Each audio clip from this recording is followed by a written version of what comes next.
maybe it's time for us to be a little more fierce. I don't love the way he says fierce. Yeah.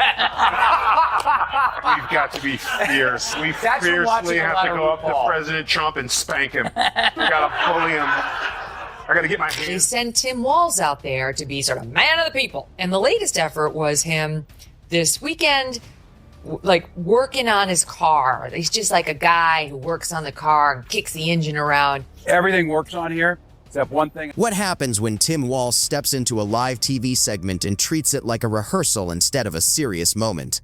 Things unravel fast. Tyrus and Megyn Kelly didn't just push back. They came in prepared, checked the facts in real time, exchanged those knowing looks, and broke down his points right on the spot. What was supposed to be a routine conversation suddenly turned into a please go to commercial moment. The tension filled the room, and the reactions were impossible to miss. Buckle up because this on-air clash takes a sharp turn almost immediately. And if you're enjoying breakdowns like this, don't forget to subscribe to the channel. It genuinely makes a difference. Something demonized. He turned Minnesota into hell. I listen, I feel bad for Elon. Mm-hmm. I would be furious if I was him. Mm-hmm. If this is who you sent to troll me? Yeah. Like, what? The studio lights were steady, the chairs looked inviting, and somewhere behind the scenes a producer was probably thinking, this should be easy. That feeling didn't last very long. We figured out, finally, who he reminds us of. It's a compilation, but I think we've nailed it. Come on down, not fall on down. The moment Tim Walz joined the discussion, the mood changed. What started as polite cable news talk quickly turned into an uncomfortable exchange with no clear way out. Tyrus didn't lean forward or raise his voice. He stayed calm. And that's usually the signal. Quiet confidence often means the argument is already finished. You put men in women's sports, right? I have 2 daughters. My daughters are awesome. They're very strong people. I don't want them playing volleyball or basketball or anything else against boys because physically they just can't match up. Yeah, That's I got not a 3 criticism, daughters. That's just how we are. Yeah, I got 3 daughters and a son, and one of both. My son does jiu-jitsu, and my daughter wants to do jiu-jitsu. I'm not putting her in with him. Yeah. You know, it's just like you don't do. It's just certain things you don't do. It was like watching someone calmly explain why a weak point falls apart under pressure. At the same time, Megyn Kelly had the look of someone who had already gone through every detail, every note, and every missed fact. She wasn't guessing. She was prepared. I gotta get my hands on it. I'm gonna Greco-Roman him to the ground. But the creepiest thing that he said besides all that, a teacher, the worst thing for a teacher to do is watch a bully? So you're a teacher in the playground and you're just watching the bully? You're the creep. Yeah. A teacher snatches the bully's ass up. Yeah. Come sit with me. That's why I know someone's bully. Oh, you can sit with me for a while. And then I would lean on him. I'd bully him back. He's not a teacher. He's not a politician. Walz opened with a familiar political move. A statement that sounded calm, responsible, and safely vague. The kind meant to earn approval just by being said. That didn't last long. Tyrus responded with a pause, the kind that signals trouble, without raising his voice. He didn't interrupt or rush. He let the silence sit, then calmly broke the argument down piece by piece, like clearing off a messy desk. No drama, no volume, just the slow realization that the talking points had nothing supporting them. Megyn followed with the same tone, answering not with anger but with sharp curiosity, using facts, memory, and basic numbers to expose the gaps. The segment shifted from a debate into a live example of how fast a confident message falls apart when it meets people who remember past statements and real outcomes. Walz tried to steer the conversation elsewhere, but Tyrus met it easily, reminding everyone that confidence isn't proof and that questioning the logic can hit harder than questioning the person. Annual Q. It's called Project 2025, and it's a way to stick it to the middle class by giving tax cuts to the wealthiest. They didn't give me a manual for this. You didn't plan on using it to fix your truck. They didn't create that Project 2025 just to have it set around as a doorstop. According to the LA Times, this kind of car sells for anywhere between $39,000 to $59,000. So he's just a regular working class guy with a $60,000 automobile. Being challenged is one thing. Having your reasoning handled like it came from a confused intern is something else entirely. Megyn's reactions quietly stole the scene. A raised eyebrow, a knowing half smile, the kind that says, "Go ahead, I'm taking notes." She didn't rush or accuse. She calmly laid out the facts and waited.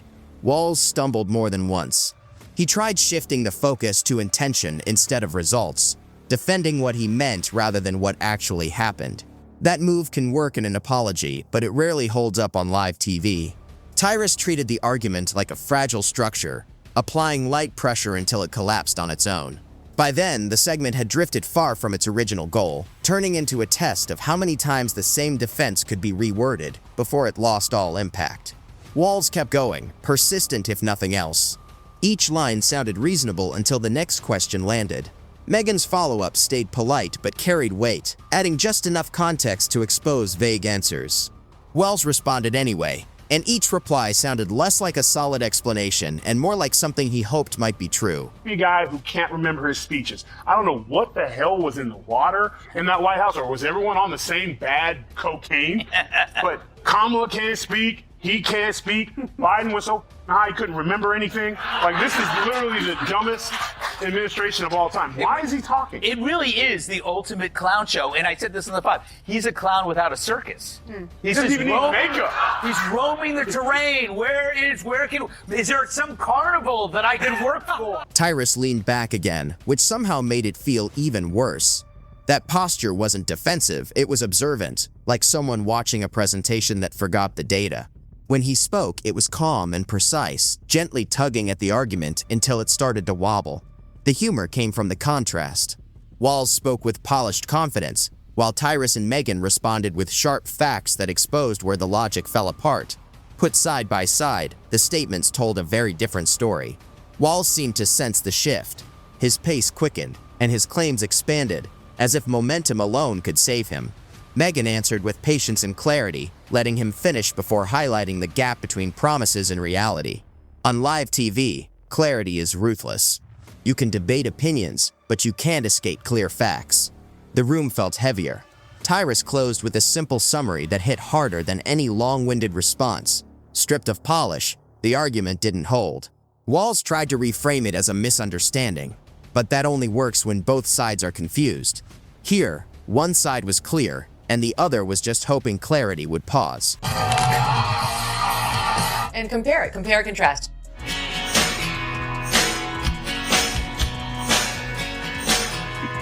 Look at him. Well, I was born in a small town, and I live in a small town.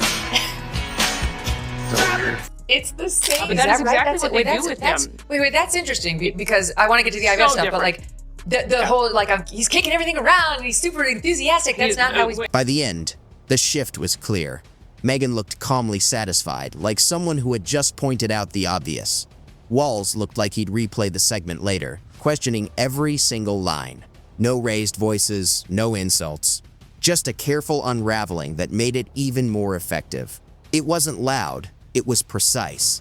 The conversation lingered past its natural end, growing awkward as the momentum quietly switched sides. Walz kept talking, but the energy was already gone. On live TV, you can feel the moment an argument collapses, like a balloon slowly losing air. He tried to bring it back with complexity and nuance, but nuance only works when it doesn't feel like a way to escape. To get the guy from D Team to come out at Family Theater and call me names. Yeah. Like, Tim, I would, if they were like, oh, Tyrus, man, ooh, tough news cycle. Tim Walz is talking about you. I'd be like, oh, Timmy? I want to fight him so bad. Why won't he just answer my tweets, my DMs, By then, Tyrus listened with the patience of someone waiting for a bus that had already left. He nodded occasionally, not in agreement, but in recognition of effort, and effort alone doesn't change outcomes.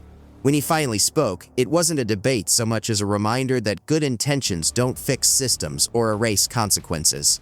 His tone wasn't sharp, it was clear. Megyn followed, not to save the moment, but to organize it. Her questions calmly narrowed the space, turning a broad discussion into a tight corridor. Walz tried to keep things wide, but there was nowhere left to go. The humor came from the contrast. Walz spoke about future plans and hopeful progress, while Megyn and Tyrus stayed focused on recent history and present facts, making optimism hard to sell. Walz leaned on reassurance, promising control and improvement. Tyrus responded simply, pointing out that reassurance without results is just optimism dressed up as proof. Tim Walz. Okay, Jen Psaki, she's a talking head, whatever. But Tim Walz was recently the vice presidential candidate on the Democratic ticket. Maybe you would expect a little better, a little higher in terms of the rhetoric. You would be disappointed. Here is SOT 27. You get up in the morning and you doom scroll through things, and although I will say this, the last few days you woke up thinking there might be news. Just saying. The moment shifted again as Megyn spoke less, letting her expressions and questions do the work.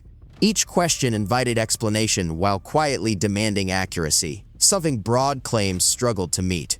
Walz kept answering, piling on explanations like layers over visible cracks. The tension wasn't aggressive, it was instructive. Viewers weren't watching a fight, they were watching a gradual reveal. He wasn't under attack, he was under examination. And confidence alone doesn't pass that test. When the discussion moved toward big ideas and sweeping visions, Tyrus pulled it back to practical terms. What does it mean in action?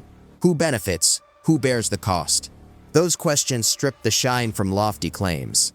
Megyn followed closely, tugging at loose threads as Walz tried to hold them together with broader narratives. He's so weak. He brings nothing. If you were going to go after someone, man to man, hit him with a fact. Hit him with something real. Yes. You don't have anything. And here's the cold part. If Elon called him up and said, hey, Tim, you want a job? He would take it. Because that's what spineless... He would, and when he was questioned, he was like, I was just holding him in account. You know, I respect... The knots didn't last. The audience could feel it. This wasn't chaos, it was structure taking control. There's a quiet irony in watching someone argue for competence while being outmatched by preparation. Walz wasn't incapable, his case just relied on trust. Tyrus and Megyn relied on memory. Trust asks people to believe. Memory asks them to remember. On live TV, memory wins. As the segment neared its end, the mood leaned toward inevitability. Walz had made his case in multiple ways, multiple times. Tyrus offered one last calm summary, like closing a book everyone already understood. Megyn nodded, not in victory, but in acknowledgement. And the humor came naturally. Sometime, just so you know, there will be news. Look at him. So chipper. Don't worry, there will be news. In other words, Trump will die. Something to look forward to. The absolute nerve, especially with a president who was subjected to at least 2 assassination attempts and just dodged death in recent history, to the great relief of every sane person in the nation. Now to be openly, talking about what a delicious day it's going to be, it's totally... From the moment someone realizes the audience isn't buying the pitch, everything changes. No cheers, no claps, just silence. And on television, silence is the most honest response of all. Tyrus stayed calm, like he was explaining something to a friend. Megyn looked satisfied, boxes checked. Walz looked thoughtful, mentally bookmarking the moment to revisit later. Things that people say, and of course, we're having some fun with this, but the responsibility from politicians, it just seems like it's not there anymore. To make these ridiculous statements, especially in light of what's happening with Tesla, with the terrorist attacks on there, you kind of miss decorum. I guess that's the word I'm looking for. Yeah, it is tragic, actually. And what made it memorable wasn't loudness or theatrics, it was precision. Sarcasm didn't have to shout. Humor came naturally from the contrast. Accountability appeared quietly, without any fanfare. Confidence met scrutiny, and scrutiny didn't flinch. Between calm questions, measured answers, and uneasy pauses, the real lesson remained clear. Optimism doesn't stand a chance in a room full of receipts.